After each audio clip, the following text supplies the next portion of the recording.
Buyel 11 классмын. ОМВДдан деген мен тарих сабагын тандадым. Эми буюрса 11 өткөндөн кийин МВДга тапшырам да. Ой, молодец, кызым. Эмнеге МВДга тапшырасың? МВД жака кичине кезимде эле кыялым го эми милиция болом деген. МВДны эмне кыздар тапшырат экен, балдар окуш керек деп тапшырат. Ай, кыздар деле окуйт, эмне атасың? Башка элдер деле окуп атпайбы? Кыздар эле окуп экен, бирок мен Кыргызстандан окуйм. Күйөөгөрө эмне болуш? Жок ата, болмок беле.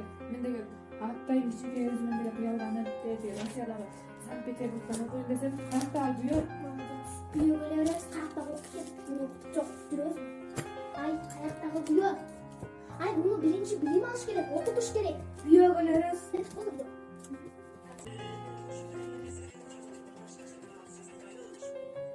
Адиля, сен жоғыңда не болсың? Мен биринчи болом. Сен не болсың? Мен болсо кыялат келе жатып врач болом. Сиз эмне болосуз экен? Мен деген, короче, мен кичине кезимде эле мындай, кичине жүргөндө эле МВД милиция болоюн дечүмүн, ошол эле. Бул милицияны кыздар тапшырып окуду дейбин. Эмнеге кыздар тапшырат? Кыздар тапшырат. Балдар окуду дейбин, милицияны балдар берип. Жок, кыздар деле тапшырат ага. Короче, мындай салон деп койгон, мындай тизилип бары сага болбойт. Салон тапшырат. Сизге кайсы ойнап келесиз? Ага, формасы бар.